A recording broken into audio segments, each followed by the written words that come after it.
Oh, we are live all the way from Atlanta, Georgia. It is the Millionaire Talk Show combined with the Fly on the Wall show in the building. What's going on, good sir? How you doing, man? I'm grateful to be here. For the people who don't know, I mean, you've been out here killing it in the podcast game for a while, 70 episodes. Let people know who you are, man. Well, first of all, thank you so much, Todd or Charles. I'm not sure what you're going by today. Mr. Billy, thank you so much for the opportunity. My name is J.R. Lee. I'm an author. I'm an entrepreneur. I'm the host of the Fly on the Wall show. Yeah, so this brother moved all the way from South Florida. Yes, sir. To Georgia to pursue his entrepreneur endeavors. Yes, sir. I'm curious, though. Can you walk us through your story? I know you've been...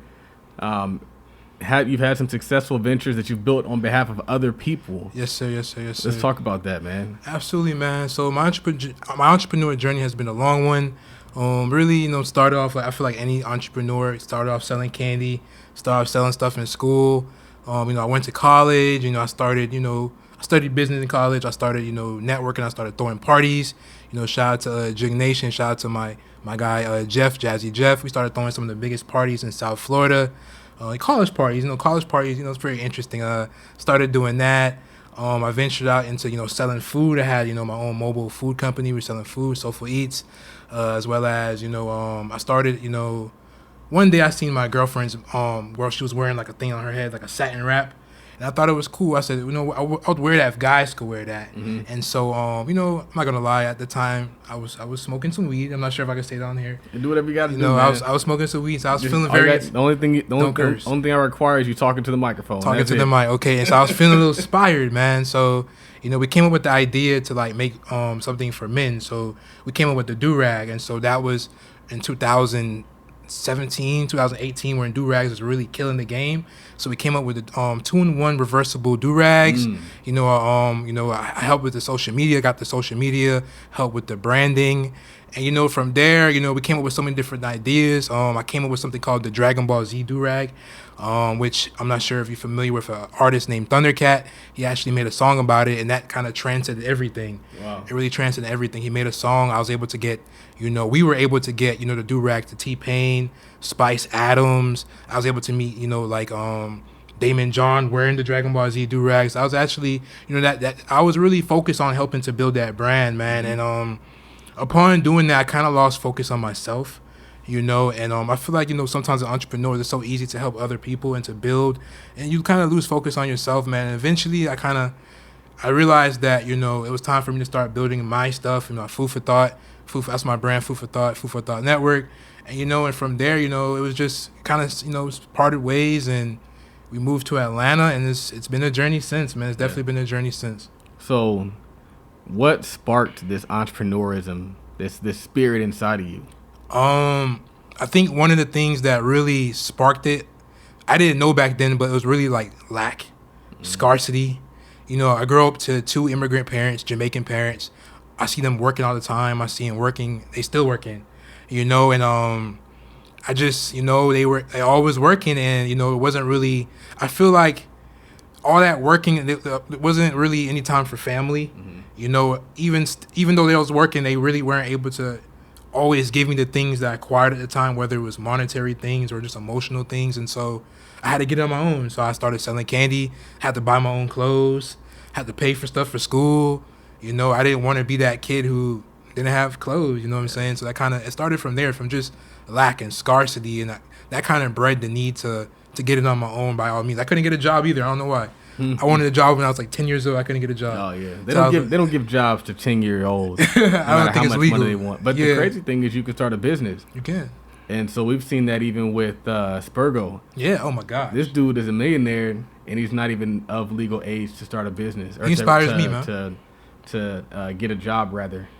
And I feel like in a lot of ways the system kind of limits us. Everybody talks about the system, but we don't acknowledge the systems that are really right there in our face. Yeah.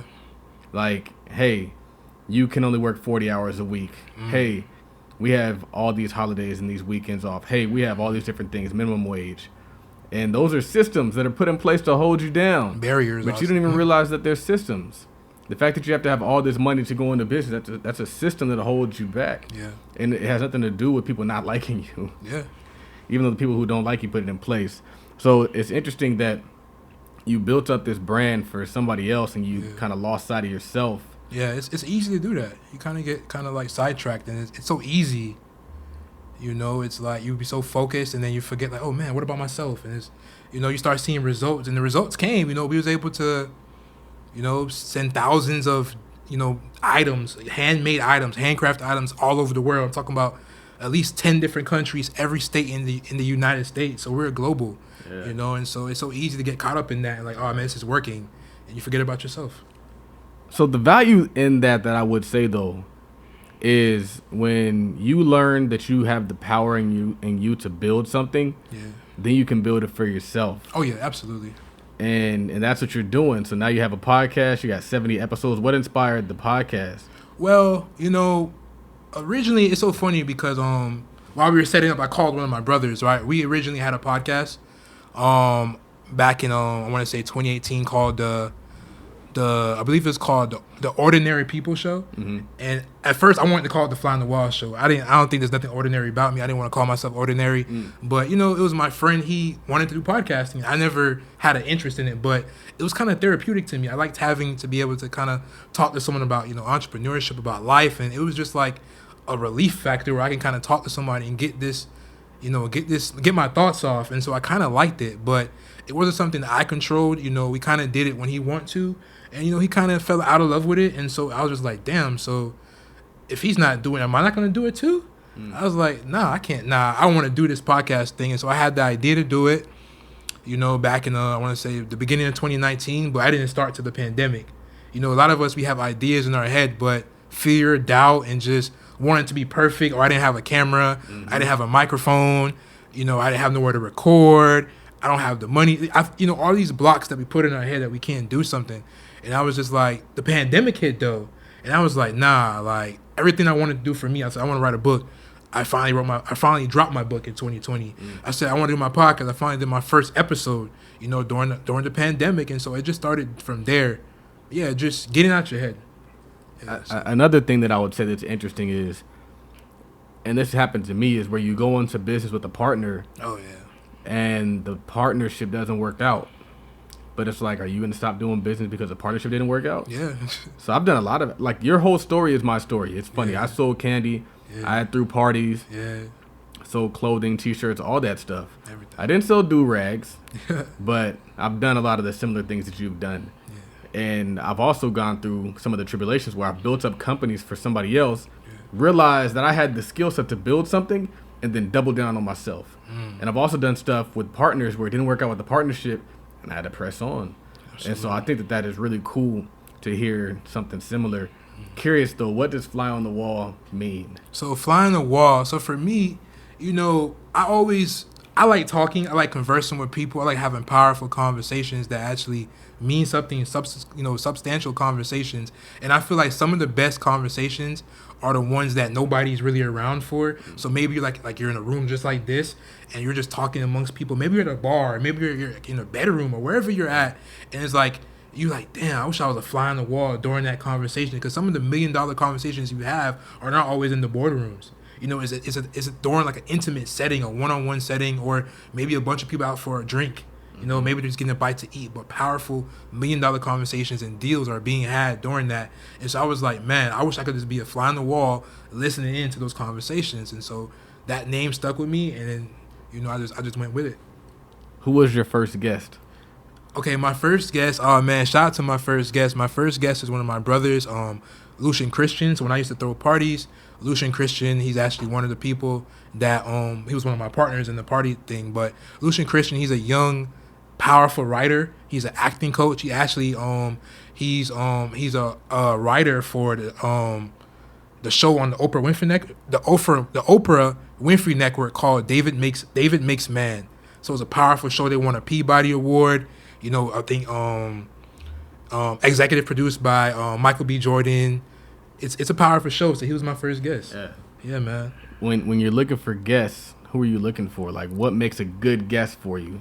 Yeah, man. So for a guest for me, man, I'm looking for, you know, high-level entrepreneurs and creatives, you know, and also up and coming, you know, entrepreneurs and creators, people with a story, people, you know, the whole purpose of the show is, you know, I want to inspire people to think and create using their gifts, and, you know, and I feel like one of the questions I ask on all my guests is what's their definition of success, because on the show I want to show people that success, it varies depending on where you're in life, different industries, you know, it's not like a one road to get to success. People have their different trials and tribulations, and there's different things, like a lot of times people, they don't know what success looks like because maybe they never seen success up close. The people around them, maybe lack of resources, maybe their mindset, or maybe their environment.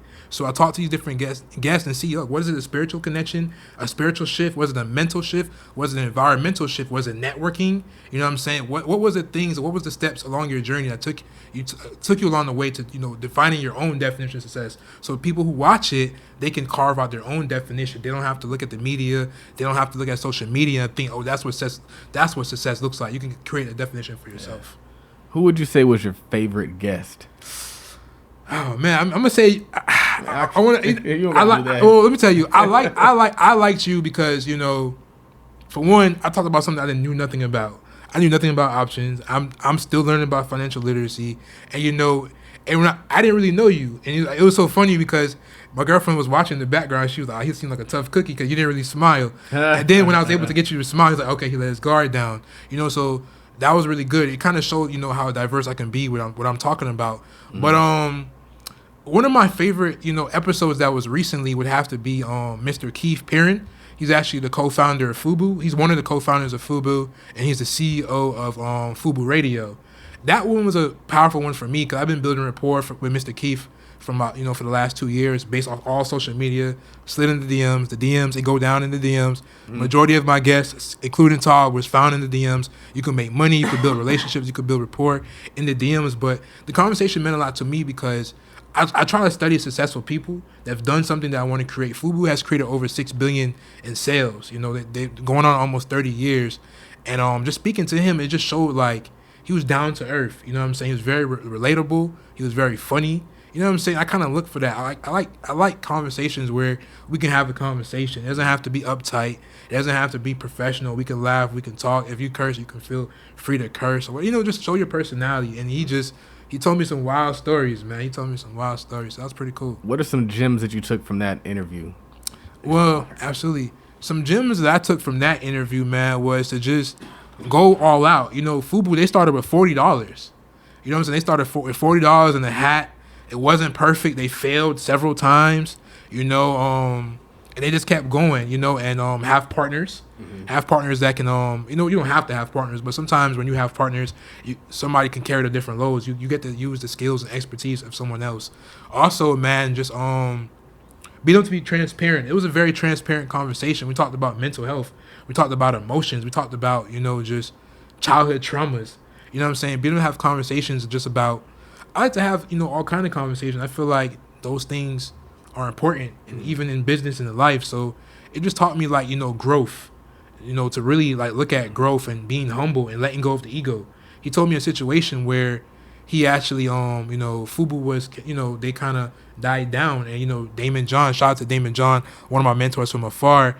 He was out there, you know, doing his thing with Shark Tank, and, you know, Keith, you know, kind of fell back. You know, he was, you know, kind of getting himself together.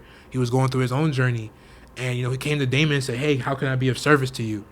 And, you know, Damon was like, "Well, you know, the team's kind of good right now, but you know, I need some help with shipping." And he was like, "You need help with shipping? Like, how am I gonna help you?" But, you know, he said my brother needed help. He came back, and, you know, he helped him out. He fixed the problem. He solved the problem. Find problems and solve problems. If you want to get in the room, solve a problem. And he solved the problem, bro. And FUBU is back, bigger than ever. FUBU Radio's out here, but, you know, he asked how he can be of service. He put his ego to the side, said my brother need help. It don't matter if he's up here right now, I'm gonna be up there too. I'm up there too. You know what I'm saying? We created something together, and he came, and, you know, and he's doing his thing right now. So it taught me a lot about just putting that ego to the side. It's cool to hear that FUBU was back, because I think that we got to stop building brands that are just trendy and for the moment. Yeah, we need that Coke. We need that GE, that Ford, right? That AT&T. We need companies and brands that have lasted for a long time, and the same thing is true even with like music and our artists. So we shouldn't just have artists that they only make one hit and they're gone, and make a few albums, now they're deemed outdated. That doesn't happen in other genres like rock and roll, that kind country. of stuff. Like you still exist. You still dope. You still got hits. Right. So that's cool to hear that FUBU was back. They killing the game, man. They in everything right now. They taking over all the areas of your life. They got watches. They got suits, TV. Like they got everything right now, man. Yeah. About to do hotels. Like it's crazy. Wow, that's cool. Yeah. Building a podcast. What are some tips you would give people? Start now. Shout out to another guest that I had on the show. This young kid, he's like 24. I think his name is Dalton. If I don't want to butcher his name, Dalton. He said something about start ugly. You know what I'm saying? Start now, start ugly. It doesn't have to be beautiful. It doesn't have to be pretty. You could be in a hotel room. You could be in your living room. You could be in the kitchen. Just take it. You can have an iPhone. Most of my shows are my iPhone. All of them on my iPhone. Start now. You know what I'm saying? And just reach out to people. Have conversations. I'm not sure what type of podcast some people are building. Maybe they're building something where it may not be interview style, but if it is interview style, just reach out to people. Start off with some of your friends. Get comfortable with talking to other people. Talk to yourself. Go live on Instagram. Talk to yourself. Get that confidence. Send out emails. Send DMs. Build rapport with people. Don't be afraid of rejection. That's one of the biggest things I've learned. Don't be afraid of rejection. People are busy. You know what I'm saying? Follow up is key. Mm-hmm. That's some of the things I've learned. You started a podcast on an iPhone. How do you do that? Everybody thinks you need microphones. Yeah. And you need expensive $2,000 cameras. And you need a studio. You started a podcast with an iPhone. iPhone. How? Man, shout out to the iPhone. Shout out to Apple. If you got stock in Apple, hey man, iPhones is everything, man. But I started off, there's different apps you could download, but the app that I use is Anchor. So I have the Anchor app where I'm able to send whatever I record. I can upload it through Anchor, and it sends it to Apple Podcasts. It sends it to Spotify. It sends it to whatever. It's different, platforms that you can use. But I use Zoom and I use Instagram Live for most of my audio. And people ask me, like, how do you get the audio from a live to your Anchor or to whatever? I saved my lives. I download another app where I can transfer the video to audio to MP4, and I upload the MP4 to Anchor, and Anchor does the rest for me. So you just have to start now. What's that app that you're using? Oh, I got you. Let me get the right name for you guys. The peeps need to know the app. Absolutely. Dang, I hate my password be so long. So the app that I use to transfer my videos is called MP3 Converter. And if you look in the Apple Store or Android, I'm not a really Android user, but if you look in the Apple Store, it's called MP3 Converter, and you'll see it says MP3 Converter, and it's like 3 different shades of purple. And it's so simple. You just upload the video that you're trying to transfer, and you can actually, transfer it to different things like Wave, MP4, whatever the case may be is, and you can upload it straight to Anchor. And I do the same thing with Zooms. What was your motivation in starting your podcast? My motivation, I started my podcast during the pandemic, and I stopped. That was in July, and then I stopped, and I didn't start again until October. One of the things that really kept me going was because, during that time, we had moved to Atlanta, and at that time, I was sleeping in my car. I was, was displaced for like 3-4 months when we first moved here, homeless. But we came here with a dream. Granted, we was able to get hotels, every now and then. And when we did stay in a hotel, we stayed at 4-star hotels. It wasn't just like we went to a motel. And the reason why we did that, shout out to Priceline. Use the Priceline app. Got 4-star hotels because I realized that environment is key. We came down here with a dream and with a vision that we're not going backwards. So we stayed in the 4-star hotels because we told ourselves what we deserve and where we belong. We wanted to be around quality people. So if we weren't sleeping in the car, we were sleeping around quality people. We were staying in nice rooms. Nice rooms for cheap. Shout out to Priceline. But that was the mindset that we had, that when we were able to sleep in a room, we're going to sleep in a nice room. We're going to sleep in a nice bed. We're going to take a nice shower. We're going to take a nice hot shower, because your mindset is everything. You got to visualize where you want to be and where you want to go. If you want to be around certain type of people, you got to put yourself around certain type of people. And certain type of people, they stay in nice hotels, and so that's one of the things that we did, man. And so, I knew that, I had to keep creating content. I had to keep networking. I had to keep connecting with people. People had to know who I was. People had to know what I do. I have a purpose. I know what I'm building. I know where I'm going. And so that alone was motivation for me to keep going, as well as, it's me and my queen and my dog, my girlfriend, thank God, we're building her brand as well. Shout out to Golden the brand. I'm actually wearing this handmade piece right now. Golden the brand. She made this from scratch. She put my logo on here from scratch and everything like that. And thank God we were able to build her brand at the same time. And because of her brand, with me on the social media, we went viral several times. We're able to get our apartment. And shout out to the different people that helped out. I had an investor to help me invest in some marketing.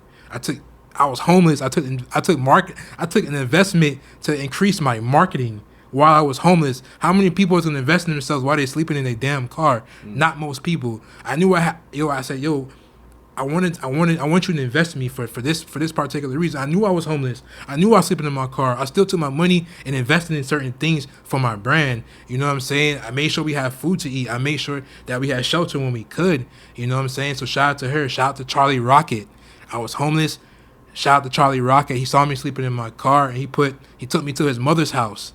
Charlie Rocket, if you know who he is, he's a speaker. He used to be the manager of 2 Chainz. He's won Emmy Awards, Grammys. He saw me. We met. He felt my energy. We conversed. He took me to his mother's house a day after Thanksgiving. You know what I'm saying? Took me to his mother's house, a stranger off the road, never met me in his life. Took me to his mother's house. Scraped off food off his plate and put it in my plate. Went to his room, came out and gave me $3,400 to give me some momentum. He flew me out to my grandfather's funeral, put me in one of the most expensive hotels, the Hard Rock Casino Hotel, the Guitar Hotel, put me in the most expensive room. I'm talking about like $800 a night. Just because he told me like, yo, Javier, yo, JR, you're a rich man. You're a rich man, bro. It's not about what you have in your pockets right now. It's about where you're going. So I want to help you see your future so you can create your future. And so that's what kept me going, man. That's what keeps me going every day.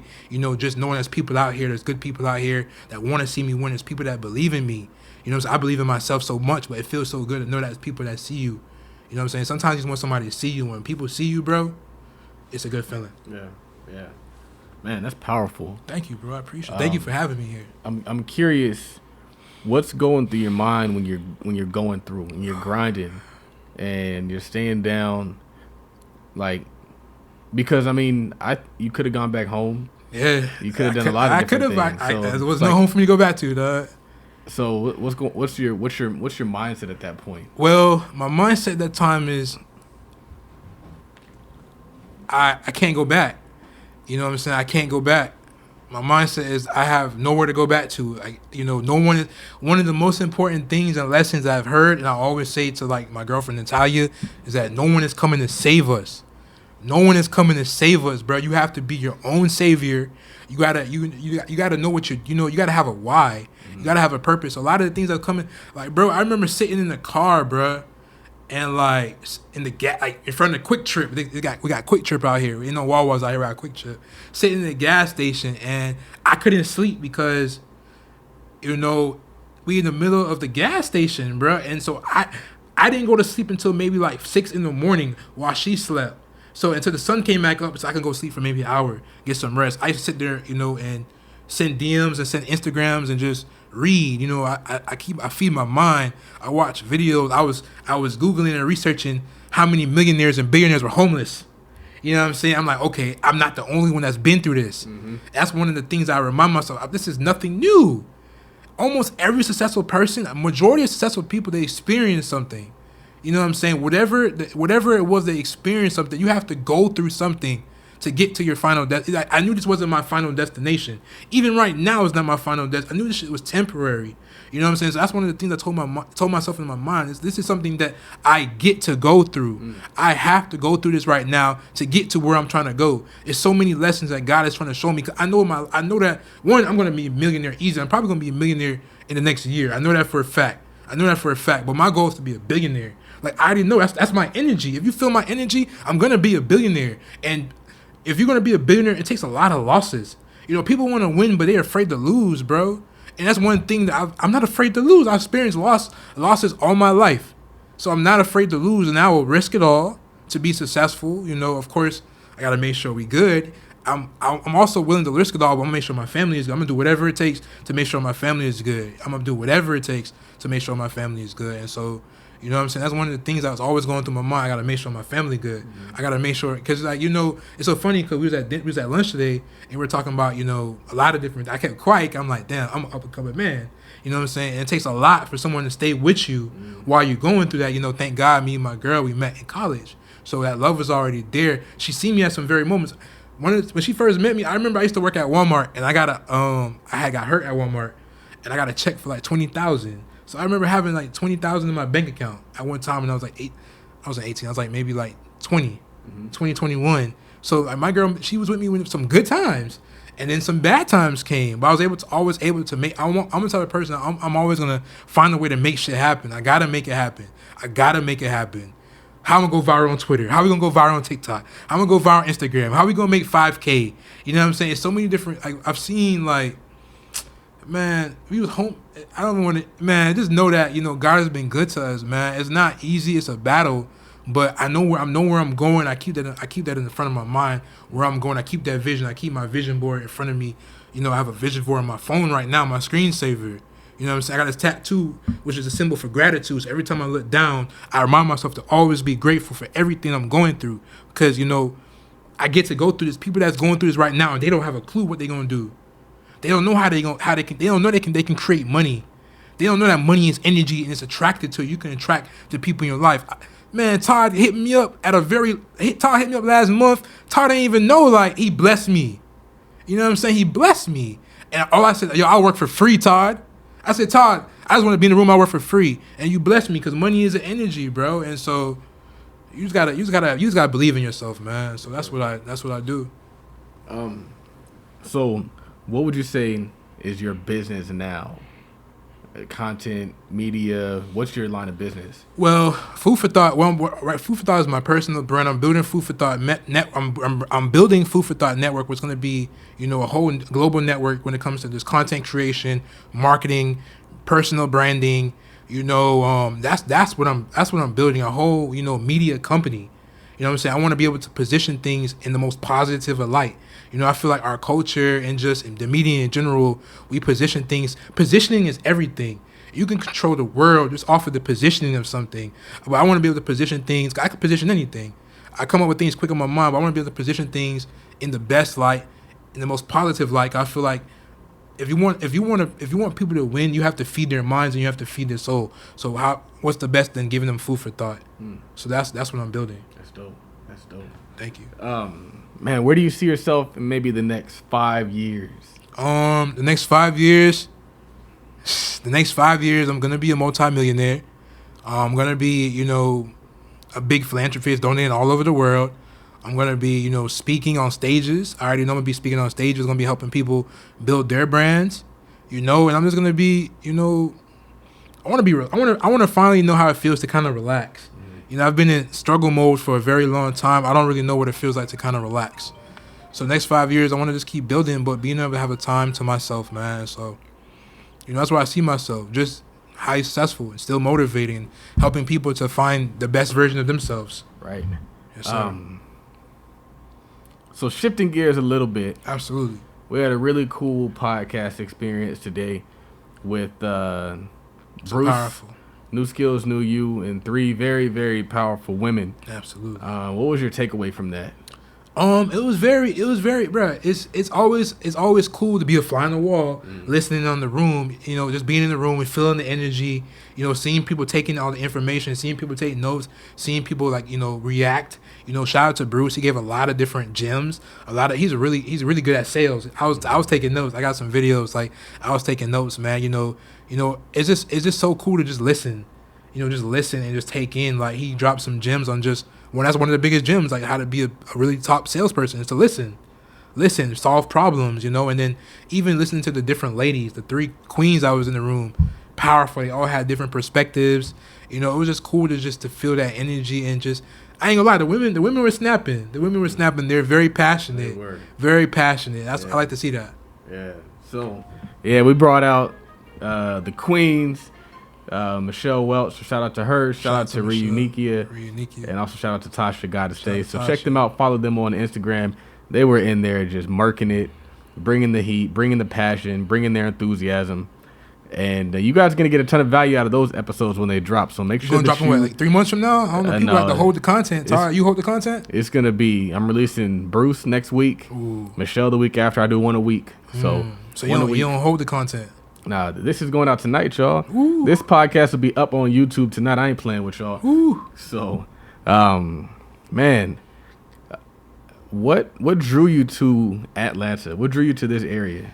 Man, Atlanta, man, to be honest, it was so crazy because we was in Tampa. We were going to go back down to South Florida originally, like Miami area, because I feel like Miami is just, like, we're getting into fashion and everything. It's just, and then entrepreneurship is just, like, it's more heavier in the Miami area than it is, like, more so the Fort Lauderdale. There's a lot of young people doing things.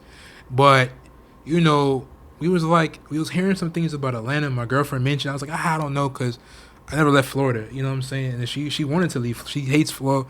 She started to love Florida, but she's from New York. She kind of wants to leave Florida. So I was like, let's try Atlanta. Mm-hmm. But then, like, I started looking. I was like, yo, there's so many black people out here doing some amazing things. Not just black people, young black people, old black people, middle-aged black people, but just black people, men and women, just doing some powerful things and connecting and networking and just building 6, 7-figure, 8-figure brands. Like, I'm just like, damn, I want to be around, like, people that look like me, people that, have similar ideals and stuff like that is actually doing stuff. And that's what brought us to Atlanta. That's dope. Yes, How long do you plan on staying here? I like Atlanta, man. I feel like it's about to be a year since we actually journeyed here. I think, like, next week makes a year, like, officially. But I think I'm always have a home in Atlanta. I might have homes, other places as well. But Atlanta is dope. You know what I'm saying? Atlanta is dope, man. I feel like I'm just getting started. You know what I'm saying? So it's just like, Atlanta is dope, man. I'm definitely going to be here for a while. And it seems like you've been doing a good amount of networking, meeting some dope people. Yeah, man. How are you planning to, I guess, leverage those relationships? Because the way you approach networking is different than most people. Yeah. So what's your strategy there? I'm the type of person, man, relationships over money. Like, I like to build relationships because you never know who you're going to talk to. You never know who you're meeting. It's people that's talking to me right now. They have no idea who I am, who I know, what I've done. I'm just chilling. Mm-hmm. You know what I'm saying? But relationships are so important because you never know what that person can do for you or what you can do for that person. You never know if you're going to start a business with that person or you can, broker a deal with that person, because I talk to people in different industries. So I'm learning, I'm absorbing all this information, whether it's financial literacy, whether it's real estate, whether it's fashion. I talk to some of the biggest fashion brands in the world, FUBU, Rich Fresh, Henry Maj, $1 million companies. So I'm building a fashion brand right now with my queen. We're going to dominate fashion. I'm talking to the biggest fashion designers in the world. Shout out to Kiki. You know what I'm talking? You know what I'm saying? So, like, relationships over money because they know something I don't know. And I know something they may not know. Mm-hmm. We're able to, like, help each other. And so the relationships get you in the room. And when you're in the room, anything's possible. Yeah. So that's my thing, relationships over money. I 100% agree. And I like the way that you go about things because you always look to add value.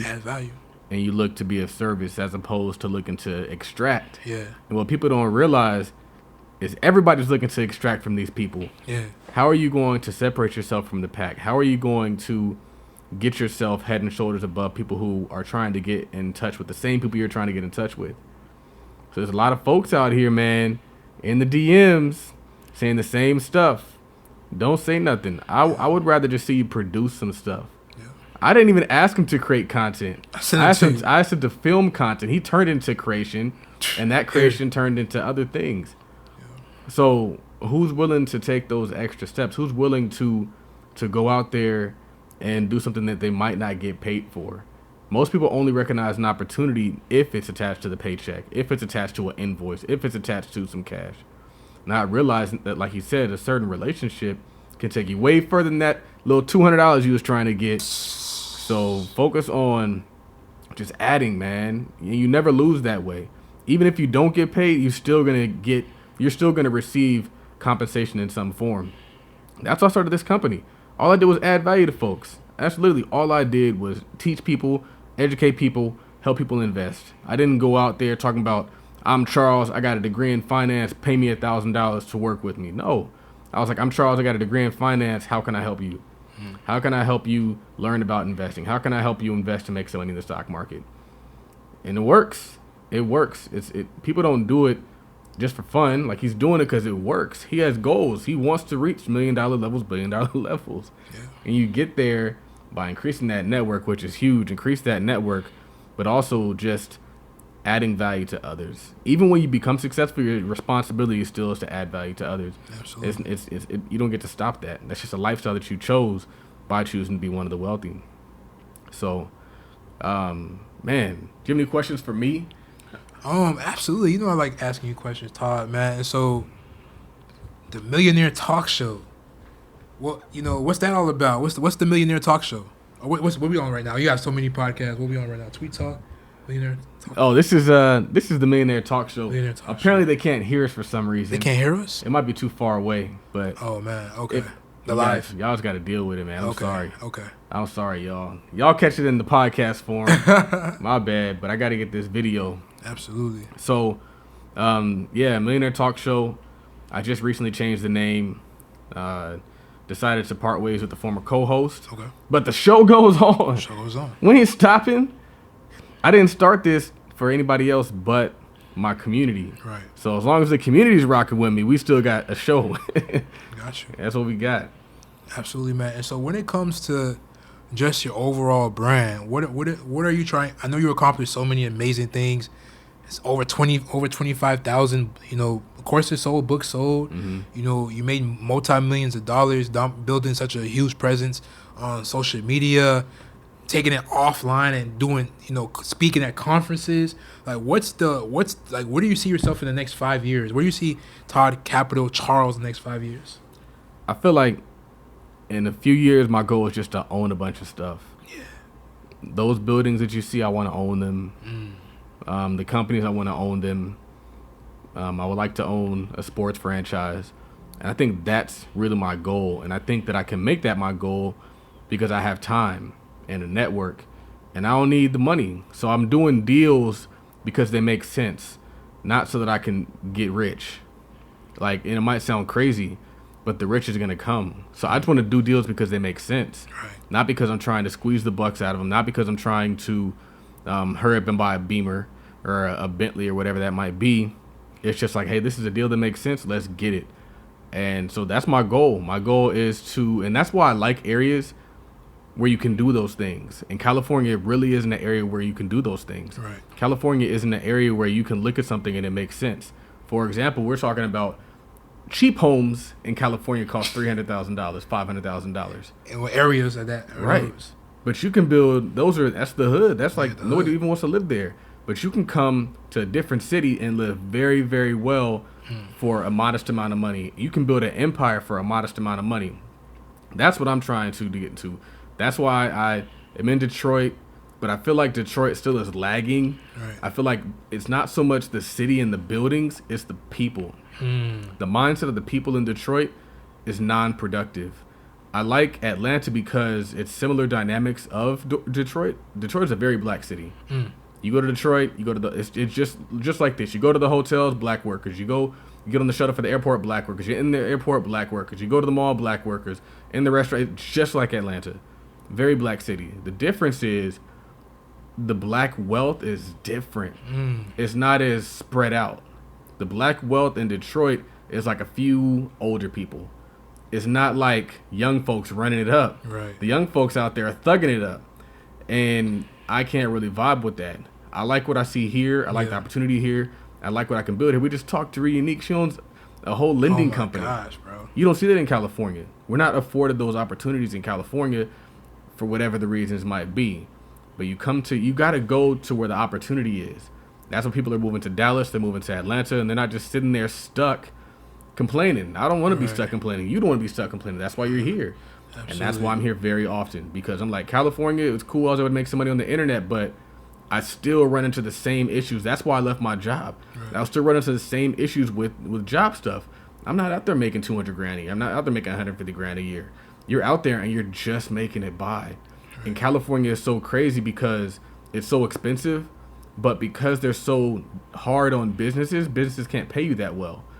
And so it's really the California government that ruins it for everybody because they make it difficult for business to pay you well, but they also make it difficult for business to be able to charge reasonable prices because they're just kind of like effing the businesses. Right. which in turn F's everybody.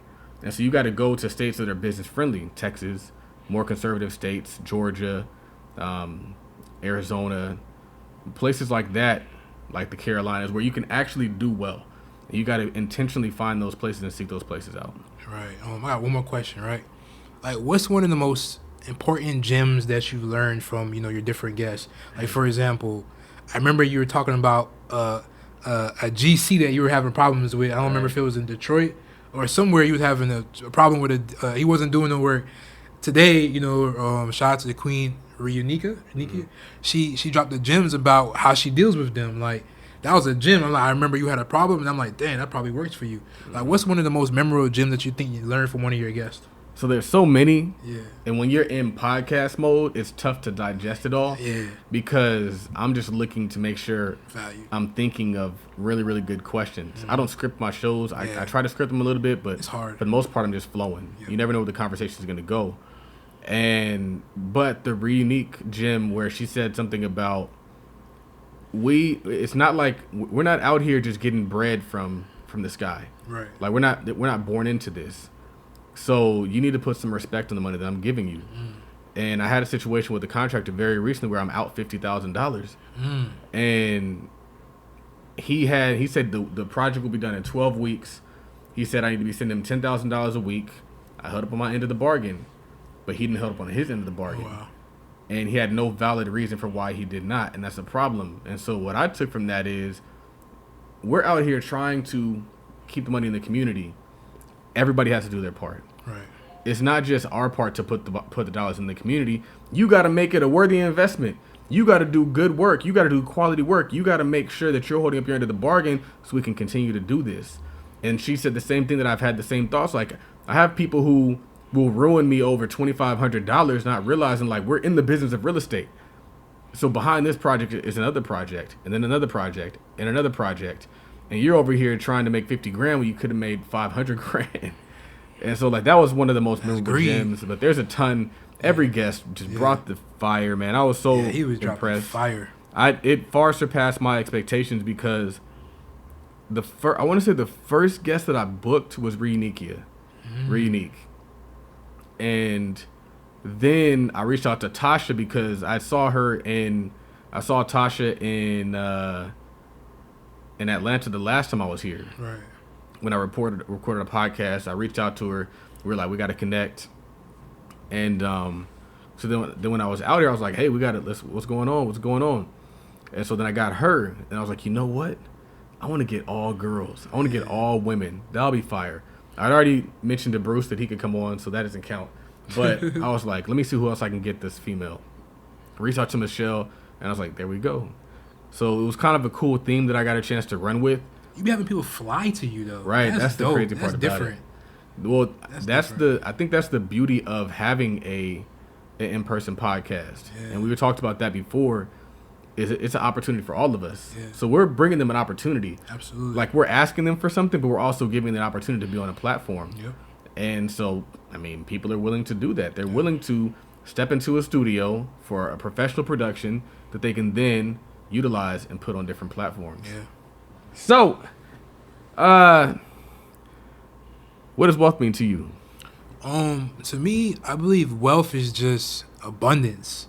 You know what I'm saying? Abundance in just resources, abundance in health, abundance in happiness, freedom, peace of mind. I think peace, like for me, when I say wealthy, man, I just want to be wealthy in peace and happiness and tranquility. You know what I'm saying? Money is just a tool to me. You know what I'm saying? Money is a tool to get you from point A to point Z. It comes and goes as an energy. You can get it, you can lose it. That's not true wealth to me. True wealth is just an abundance of just, happiness, peace of mind, and freedom, time. Well, I'm not going to say time, but yeah, time, freedom. You know what I'm saying? That's true wealth to me, man. Just abundance in all areas of your life. What is your favorite business or real estate book? Oh, man. My favorite, I guess I would say one of the Think and Grow Rich. Think and Grow Rich was one of the books that did it for me. Think and Grow Rich. Shout out to Napoleon Hill. I know one day I'm gonna be working with the Napoleon Hill Foundation. That's one of my goals. Think and Grow Rich, Outwitting the Devil, Rich Dad, Poor Dad.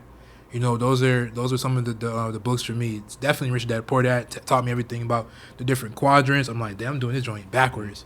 So those are my favorite books. Shout out to Sharon. What sets apart successful entrepreneurs from those who give up, fail, or never get started? I think what sets those different people apart is just the belief in self, and just being able to have endurance. Being successful is a journey. It's a marathon. Like shout out to Nipsey Hussle, long live Nip. It's a marathon. It's not just a regular race. Some people start, they get a little tired, they get a little fatigued, they feel some cramp. They start cramping. They're like, let me just turn back. And then when you turn back, you got to start all over again. If you want to get to the finish line, you got to start all over. But if you keep going, even if you got to walk, even if you got to crawl, even if you got to drag yourself and you just get there, you gonna get there. But it's a journey, man. And so I feel like the difference is just the belief in self and just being able to just keep going and realizing that, failure sometimes failure is sometimes just redirection. Mm-hmm. You have to fail to succeed. You can't. There's nobody that's truly winning that didn't fail or didn't take a loss, man. So it's just being able to just be resilient and belief in self. Dope. So before I ask you for your contact information and your product information, what is one gem you would leave with the people on the way out? Oh man, one gem that I would leave with people, man, is do whatever it takes to get in the room. Provide value. Just ask how you can be of service. Ask how I can help you. Ask how you can help me. You know what I'm saying? A lot of times people go into a situation just thinking about themselves. Mm-hmm. Provide value. Try to see what that person needs. Todd needed someone to record some content. I had an iPhone. I was there. Provided some value. He put me in the room with so many different powerful people. You know what I'm saying? Powerful people. People that even paid me since then. You know what I'm saying? Like, real talk. Shout out to Erica. You know what I'm saying? Like, provide value, man. Get in the room. Get in the room. Just find a way to get in the room, man. Go to conferences. You know what I'm saying? Go on podcasts. Connect. Network. Don't be afraid of failure. Don't be afraid of rejection, man. But provide value. Get in the room somehow. Use your gifts. Dope. Where can people find you? Where can they follow you? And where can they support what you have going on? Absolutely, man. If you want to, you can follow me. You can check out my website. We can check out my website at www.imjrlee.com. You can follow me on Instagram, imjr.lee. There's somebody else out there who has imjrlee. I'm trying to get that. Twitter, imjrlee. Everything imjrlee. Instagram, to make sure you put the period. But you can find me. Food for thought, man. I just want to provide substance to your mind, to your body, and your soul. Dope. Another one. That's 5 for the day, man. Oh, boy. And we dropping it. I know you guys couldn't hear it on Instagram Live, but the reason why I did it anyway is because I wanted to make sure that I had quality video. So depending on what the camera picks up, we're going to use that because I don't have my light. Usually I have your light and the light shines, and I don't have my light right now. So we got to do what we got to do, man. Absolutely. We out there just doing what we got to do. I appreciate you for coming by. I appreciate you for having me. Introducing people to your store, which is truly inspiring. Thank you, bro. Definitely make sure that it makes you not take anything for granted, take anything lightly, and know that no matter what situation you're in, you can always grind it out. So, dope. Make sure you guys follow him. Make sure you buy some of the stuff he has, too. Subscribe to his podcast. Support this brother. He's out of here bringing the game to you. He's bringing people that we didn't even know would go on podcasts to you. Sharon Lecter, when I saw that, I was like, wow. I knew the name, but yeah, that's amazing. And he did it all from an iPhone, and we all have an iPhone. Everybody has an iPhone. If you don't have an iPhone, you whack. But if you don't have an iPhone, at least an Android can do some of that. You can try that. I don't know if it works. Right. I don't know if you can be successful with an Android, but we will see. So anyway, my name is Charles Oglesby, here with the brother J.R. Lee in Atlanta for the 5th podcast of the day, and we are signing off.